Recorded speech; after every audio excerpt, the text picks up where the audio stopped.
Hello everyone, I am Aarti. I welcome you all to my YouTube channel Aarti English classes. देखिए, आज मैं आपके लिए लेकर आई हूँ बहुत ही ज़्यादा इंटरेस्टिंग, इंटरेस्टिंग भी आप कह सकते हो, एंड इम्पोर्टेंट तो ये है ही। तो ये स्ट्रक्चर्स आप देख सकते हो, आप सेंटेंसेस देख के आइडिया लगा सकते हो कि आज हम क्या करने वाले हैं। और ऐसे सेंटेंसेस आज हम करने वाले हैं जो कि बहुत बार हम सुबह से शाम तक यूज़ करते हैं। तो देर किस बात की, तो चलिए स्टार्ट करते हैं आज की वीडियो। बट अगर अभी तक आपने मेरा चैनल सब्सक्राइब नहीं किया है, डू सब्सक्राइब माय चैनल। तो चलिए स्टार्ट करते हैं आज की वीडियो, लेट्स बिगिन। तो चलिए सबसे पहले इनका स्ट्रक्चर देख लेते हैं कि इनको हम इंग्लिश में कैसे बनाते हैं। देखिए, जब भी आपको ऐसे सेंटेंसेस बोलने हो जिसमें आपको एक ही शब्द को थोड़ा सा तोड़ मरोड़ के बोलना हो या फिर उसको थोड़ा सा बेकार करके बोलना है, ऐसे ही कह सकते हैं, ठीक है। तो तब हम उसके लिए यूज़ करेंगे एंड ऑल। मीन्स वो वर्ड तो हम यूज़ करेंगे ही, उसके साथ हम यूज़ करने वाले हैं एंड ऑल। बस यही करना है आपको, राइट। एग्जाम्पल से आपको समझ में आ जाएगा। एंड ऑल आपको ऐड करना है। और सेंटेंस का पैटर्न वही रहने वाला है, जैसे कि मैं आपको बहुत बार बताती आ रही हूँ कि जब भी हम इन फ्रेजेस को सेंटेंसेस में यूज करते हैं तो हमें वही टेंस, जिस टेंस का सेंटेंस हो उसी में ही बनाना है।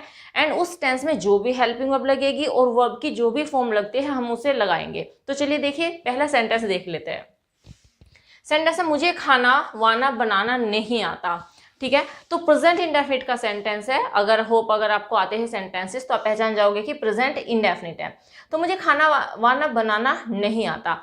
I don't know how to cook food and all. जैसे कि खाने को तरोड़ मरोड़ के बोला गया है, तो खाना वाना, तो खाना तो हम फूड ही लिखेंगे लेकिन उसके साथ हम यूज करेंगे एंड ऑल, ठीक है।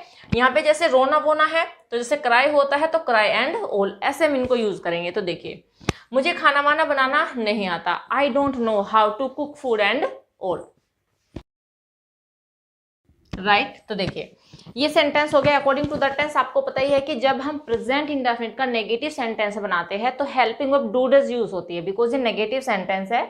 तो आई के साथ हमने यूज किया है डोंट और वर्ब की फर्स्ट फॉर्म हम यूज करते हैं। तो देखिए, तो ये हो गया I don't know how to cook food and all. तो फूड के साथ हमने क्या यूज किया, एंड ऑल। तो यही आपको लगाना है, राइट। अब देखिए नेक्स्ट है, रोना धोना तुम्हें शोभा नहीं देता। ये भी प्रेजेंट इंडेफिनिट का ही सेंटेंस है। तो ये हो जाएगा इट डजंट सूट यू। देखिए, मैं आपको बता देती हूँ, दो वर्ड्स आपको बताती हूँ। शोभा नहीं देता, इसके लिए आप दो वर्ड यूज कर सकते हो। पहला वर्ड है सूट, राइट, एंड दूसरा है बेफिट। मैंने एक वीडियो में आपको बताया था बेफिट, राइट। या तो आप सूट वर्ड यूज कर लीजिए शोभा नहीं देने के लिए, या फिर आप बेफिट यूज कर लीजिए, जो भी आपका मन करे। तो कैसे बन जाएगा सेंटेंस, दो तरीके से सेंटेंस बन जाएगा ये। तो सबसे पहले मैं बता देती हूँ पहला तरीका, आप इसको इट से स्टार्ट कर सकते हैं। इट डजंट सूट यू या it doesn't befit you to cry and all, right. या तो आप इस सेंटेंस को ऐसे यूज कर लीजिए, it doesn't suit you to cry and all. It से स्टार्ट कर सकते हैं। हमने डज इसीलिए ही लगाया है क्योंकि यहाँ पे हमने सब्जेक्ट इट को यूज किया है, सिंगुलर नंबर है सब्जेक्ट, यही रीजन है कि हमने डजंट लगाया है।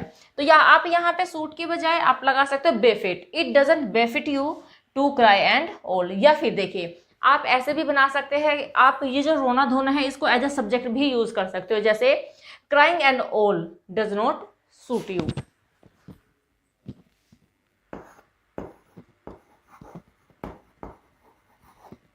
यहाँ पे क्राइंग हमने इसलिए लगाया है क्योंकि जब अगर हम क्राई को स्टार्टिंग में लगाएंगे तो वो तो इंपेरेटिव सेंटेंस हो जाएगा, लेकिन जब हम वर्ब में आईएनजी लगाते हैं और उसको नाउन बना देते हैं तो उसे जेरेंड कहा जाता है और उसे हम किसी भी सेंटेंस के सब्जेक्ट की तरह यूज कर सकते हैं। तो दैट इज द रीजन हमने यहाँ पे क्राइंग यूज किया है, क्राइंग एंड ऑल,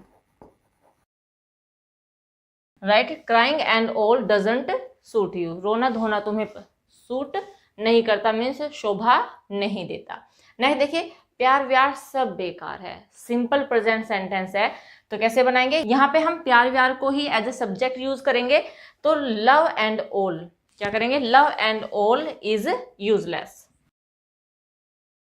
राइट। तो प्यार व्यार सब बेकार है, ऐसे सेंटेंसेस आप फॉर्म कर सकते हो। नेक्स्ट सेंटेंस है, मेरे पास कोई पैसे वैसे नहीं है। तो पैसे वैसे के साथ अब हमें पैसे के साथ हमने वैसे लगाया है तो मनी के बाद ही हम एंड ऑल लगाएंगे। तो कैसे हो जाएगा, आपको पता ही है कि यहाँ पे सिंपल प्रेजेंट टेंस का सेंटेंस, और सिंपल प्रेजेंट टेंस में जब किसी चीज के पास होने की बात होती है तो हैज हैव का यूज करते हैं। And according to the subject, because subject हमारा है मेरे मीन्स आई, तो उसके साथ हम लगाएंगे हैव। तो सेंटेंस हो जाएगा, I have no money and all. Right, hope ये समझ में आ गया होगा। तो ये सेंटेंस हो गया I have no money and all. तो अगर आपको जो भी वर्ड बोलना हो, ठीक है, जैसे कि मैंने जो हम डेली यूज में बहुत ज्यादा तो ऐसे ही करते हैं कि खाना वाना, ठीक है, रोना धोना, प्यार व्यार, पैसे वैसे, किताबें विताबें, राइट, ऐसे तो बहुत सारे वर्ड हम बोलते हैं। तो बस आपको उनके साथ में एंड ऑल को ऐड कर देना है। तो होप ये वाला कॉन्सेप्ट तो आपको समझ में आ गया होगा। तो चलिए 2 फ्रेज बची है हमारी, वो भी कवर कर लेते हैं। नेक्स्ट फ्रेज है मन हो रहा है या फिर मन कर रहा है, या फिर मन हो रहा था या फिर मन कर रहा था। तो इसे हम ऐसे भी बोल सकते हैं कि मन हो रहा है या फिर रहा है या फिर कर रहा है। तो हम इनको या तो पास्ट में भी बोल सकते हैं या फिर प्रेजेंट में भी। तो आपको क्या करना है, देखिए इसका स्ट्रक्चर आप देख लीजिए। सबसे पहले हम जान लेते हैं कि अगर सेंटेंस आ गया है जिसमें ये वाली फ्रेज यूज हुई हो, तो इसके लिए हम फ्रेज यूज करते हैं इंग्लिश में आई फील लाइक, क्योंकि यहाँ पे मेरे ही मन की बात हो रही है कि मैं बोलूँगी मन कर रहा है कि वहाँ चली जाऊँ। तो किसका मन कर रहा है, मेरा ही मन कर रहा है ना। तो सब्जेक्ट इसमें प्रेजेंट हो भी सकता है, एब्सेंट भी हो सकता है। तो हम आई को ही सब्जेक्ट कंसिडर करेंगे। तो ये हो जाएगा आई फील लाइक, राइट। तो ये इसके लिए फ्रेज यूज होगी आई फील लाइक, या फिर अगर पास्ट का है तो आई फेल्ट लाइक, अगर पास्ट का पॉजिटिव है तो। लेकिन अगर नेगेटिव होगा वो भी आपको बताऊंगी। तो मन हो रहा है कि हम फ्रेज क्या यूज करने वाले, आई फील लाइक या फिर आई फेल्ट लाइक। अब जैसे एग्जांपल कि मेरा चाय पीने का मन कर रहा है, राइट। तो ये सेंटेंस है मेरा चाय पीने का मन कर रहा है। अब देखिए इसका स्ट्रक्चर आप ध्यान से देख लीजिए, स्ट्रक्चर क्या होने वाला है इसका। सबसे पहले आपको I feel like phrase use करना है, एंड आफ्टर दैट देखिए मैं नीचे प्लस में करके लिख रही हूं। उसके बाद आपको लिखनी है वर्ब फर्स्ट में आईएनजी। आपको पता है कि वर्ब की फर्स्ट फॉर्म में ही आईएनजी लगाई जाती है, ठीक है, और हम इसे वर्ब की फोर्थ फॉर्म भी कहते हैं।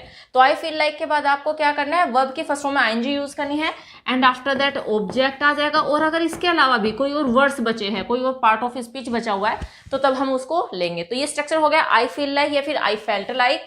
वर्ब की फर्स्ट फॉर्म में आईएनजी मीन्स वर्ब की fourth form and object and then other words. तो चलिए देख लेते हैं एग्जाम्पल। मेरा चाय पीने का मन कर रहा है। अब देखिए आपको लग रहा होगा कि ये जो सेंटेंस है प्रेजेंट कॉन्टिन्यूअस का है, ध्यान से समझिएगा इस बात को। आपको लग रहा है कि ये सेंटेंस प्रेजेंट कॉन्टिन्यूअस का है, तो इसमें हम इज़ारम यूज करेंगे। तो ऐसी गलती मत कीजिएगा। अगर ऐसा सेंटेंस आ गया है कि मेरा मन कर रहा है, तो आप उसको प्रेजेंट कॉन्टिन्यूअस का कंसिडर नहीं करोगे, आप उसको प्रेजेंट इंडेफिनिट का ही यूज बनाओगे, ठीक है। क्योंकि देखिए मैंने फील फर्स्ट फॉर्म है, सब्जेक्ट के बाद अगर फर्स्ट फॉर्म आई है तो प्रेजेंट इंडेफिनिट में ही आती है, सब्जेक्ट के बाद अगर पास्ट फॉर्म आती है तो पास्ट इंडेफिनिट में ही आती है। तो अगर प्रेजेंट का सेंटेंस है तो प्रेजेंट इंडेफिनिट में बनाएंगे, पास्ट का सेंटेंस है तो पास्ट इंडेफिनिट में बनाएंगे। तो चलिए ये वाला सेंटेंस देख लेते हैं। मेरा चाय पीने का मन कर रहा है, तो क्या हो जाएगा, प्रेजेंट इंडेफिनिट का सेंटेंस है, आप देख सकते है तो प्रेजेंट का है और इंडेफिनिट में ही बनाएंगे। तो ये हो जाएगा आई फील लाइक, अब वर्ब में आईएनजी लगानी है, ठीक है, I feel like having T. तो ये सेंटेंस हो गया I feel like having T. तो देखिए हमने पूरा स्ट्रक्चर फॉलो किया है। सबसे पहले सब्जेक्ट आ गया है, एंड आफ्टर दैट ये फ्रेज आ गई है पूरी की पूरी आई फील लाइक। उसके बाद वर्ब की फर्स्ट फॉर्म आईएनजी लगा दिया, क्योंकि हैविंग जो होता है, जो हैव होता है वो ऑक्सिलरी वर्ब की तरह भी यूज होता है, लेकिन यहाँ पे ये एज अ मेन वर्ब भी यूज हुआ है पीने के लिए, ठीक है। यहाँ पे ड्रिंकिंग भी लगा सकते हैं, हैविंग टी, राइट। और अगर यही सेंटेंस पास्ट का होता कि मेरा चाय पीने का मन कर रहा था, तो पास्ट का हो जाता पास्ट इंडेफिनिट का। तो मैं लिख देती हूं, तो क्या बनाते हैं हम इसको, आई फेल्ट लाइक। तो तब ये सेंटेंस हो जाता आई felt like having T, right. Hope समझ में आ गया होगा। एक और एग्जांपल ले लेते हैं, एक नेगेटिव ले लेते हैं कि आज मेरा स्कूल जाने का मन नहीं कर रहा, राइट। आज मेरा स्कूल जाने का मन नहीं कर रहा है। तो देखिए ये भी आपको लग रहा है कि प्रेजेंट कॉन्टिन्यूअस का है, बट नहीं, आपको बस यही ध्यान रखना है कि जहां पे मन कर रहा है आ गया, ठीक है। प्रेजेंट का है तो इंडेफिनिट में बनाएंगे, एंड पास्ट का है तो वो हम पास्ट इंडेफिनिट में ही बनाएंगे। तो देखिए अगर ये नेगेटिव है तो नेगेटिव में आपको पता ही है कि हमें हेल्पिंग वर्ब तो लगानी पड़ेगी। तो ये हो जाएगा I don't feel like going to school today, right. तो ये सेंटेंस हो गया है I don't feel like going to school today. तो वही हमने पूरा फ्रेज यहाँ पे यूज किया, आई डोंट फील लाइक। अगर क्योंकि नेगेटिव है और प्रेजेंट का नेगेटिव है तो डोंट यूज करेंगे, और अगर यही पास्ट का होता तो तब हम यहाँ पे डिडंट यूज करते, ठीक है। तो I don't feel like verb की फर्स्ट फॉर्म आ जाएगा going to school today, right. जैसे कि मेरा उसे थप्पड़ मारने का मन कर रहा था। अब कर रहा था तो पास्ट का हो गया, आई फेल्ट लाइक स्लैपिंग हिम और हर, जो भी आपको यूज करना है, राइट। तो ऐसे सेंटेंसेस को हम फॉर्म कर सकते हैं। होप ये सारा स्ट्रक्चर आपको समझ में आ गया होगा। स्क्रीनशॉट लेना चाहते हैं ले लीजिए। तो चलिए अब देख लेते हैं नेक्स्ट फ्रेज, कुछ ना कुछ। देखिए जब भी आपको कुछ ना कुछ सेंटेंस में फॉर्म करके बोलना हो तो इसके लिए हम फ्रेज यूज करते हैं समथिंग और अदर।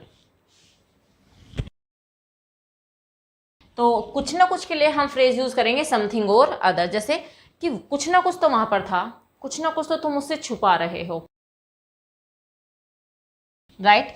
तो ये सेंटेंस हो गया। जैसे कि हिंदी में मैंने बोला है कि कुछ ना कुछ तो वहां पर है, राइट। तो there is something or other, लेकिन अगर मैं इसको पास्ट में बनाऊं कि कुछ ना कुछ तो वहां पर था, तब हम इसको यूज करेंगे there was something or other. देखिए ये जो फ्रेज है समथिंग और अदर, इसको हम सेंटेंस के स्टार्टिंग में भी यूज कर सकते हैं एंड सेंटेंस के लास्ट में भी यूज कर सकते हैं। जैसे अभी मैंने सेंटेंस के लास्ट में यूज करके सेंटेंस बनाया है there is something or other, लेकिन हम इसको ऐसे भी कह सकते हैं something or other is there. एक और एग्जांपल देख लेते हैं, वह हमारे बारे में कुछ ना कुछ तो जानता है। तो प्रेजेंट इंडेफिनिट का सेंटेंस है, जैसे कि मैंने आपको पहले भी बताया है कि ये फ्रेजेस है जिन्हें हम सेंटेंस में यूज करते हैं। सेंटेंस जिस टेंस का होगा उसी के अकॉर्डिंग हम बनाएंगे, तो आपके लिए ट्रांसलेशन आना मस्ट है। तो यही एग्जाम्पल कि वह हमारे बारे में कुछ ना कुछ तो जानता है, he knows something or other about us, right. He knows something or other about us, क्योंकि प्रेजेंट इंडेफिनिट का सेंटेंस है कि वह जानता है। तो आपको पता ही होगा कि अगर सब्जेक्ट सिंगुलर नंबर होता है तो वर्ब की फर्स्ट रो में SAIS लगाते हैं, तो दैट्स वाई हमने यहाँ पे S लगाया है, नोज किया है इसको। ही knows something or other about अस। अब आप कहोगे कि आप तो कह रहे थे कि समथिंग और अदर को या तो आप सेंटेंस के स्टार्टिंग में लिख लीजिए या फिर आप सेंटेंस के लास्ट में लिख लीजिए। देखिए यहाँ पे समथिंग और अदर जो है इस वर्ब के ऑब्जेक्ट का काम कर रहा है। वह क्या जानता है, कुछ ना कुछ तो वह जानता है। तो जब ये फ्रेज वर्ब के ऑब्जेक्ट की तरह काम कर रही है तो हम वर्ब के बाद ही इसको नोट करेंगे, इस बात को भी आप ध्यान रखिएगा। तो ही knows something or other about अस। एक और एग्जांपल देख लेते हैं, जैसे वहां पर कुछ ना कुछ तो मिसिंग था, कुछ ना कुछ तो मिस था, something or other was missing there. आप ऐसे बहुत सारे सेंटेंसेस फॉर्म कर सकते हो।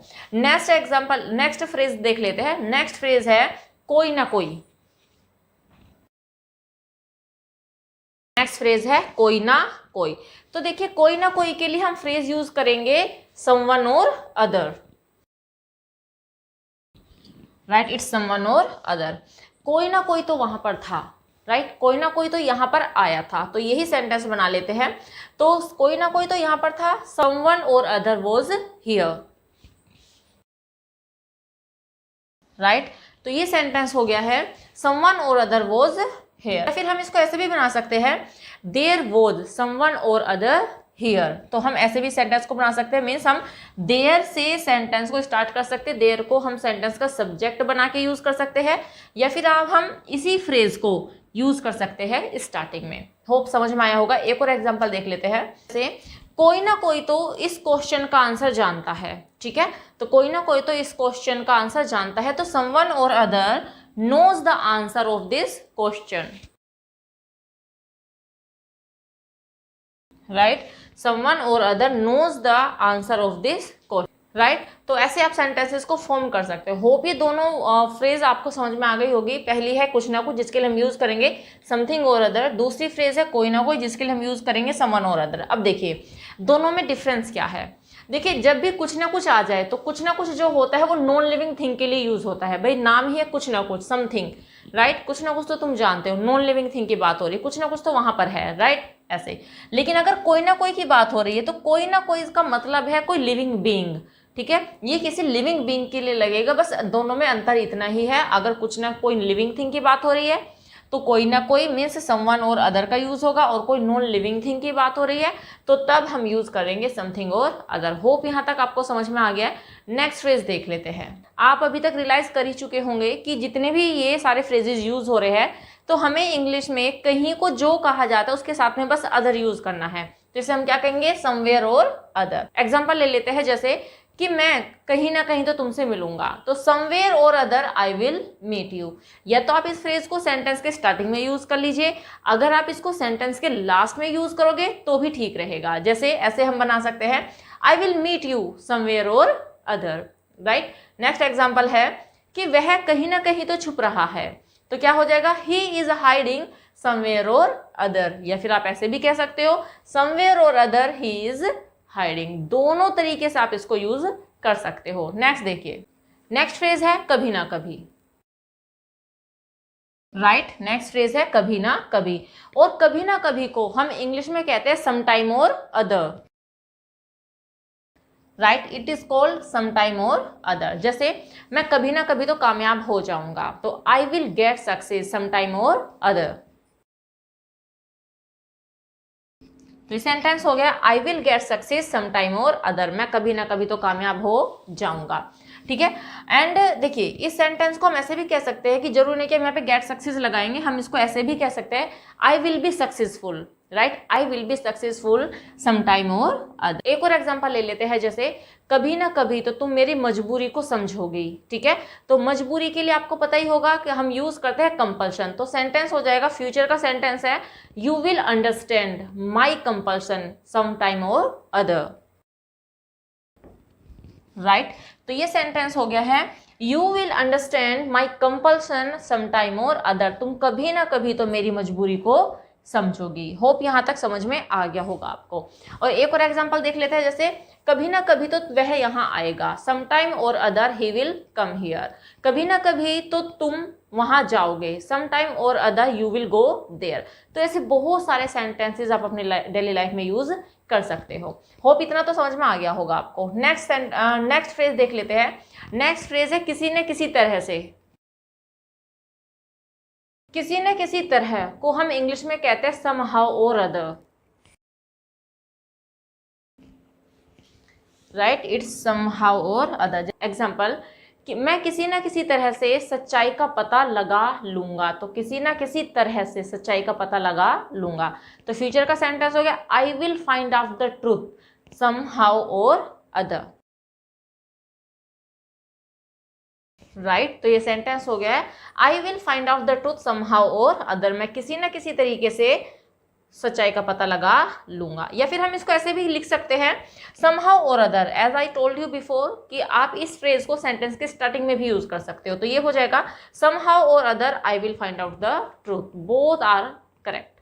नेक्स्ट एग्जांपल ले लेते हैं, मैं किसी न किसी तरीके से वहां पहुंचा, तो अब मैं किसी ना किसी तरीके से वहां पहुंचा, तो पास्ट का सेंटेंस है, तो ये हो जाएगा, I reached there somehow or other, right. तो ये सेंटेंस हो गया है, I reached there somehow or other, मैं किसी ना किसी तरह से वहां पर पहुंचा। तो होप सारे के सारे फ्रेजेस आपको समझ में आ गए होंगे। तो बस इस वीडियो में इतना ही, मिलते हैं नेक्स्ट वीडियो में। Till then bye bye, take care, stay healthy and keep learning.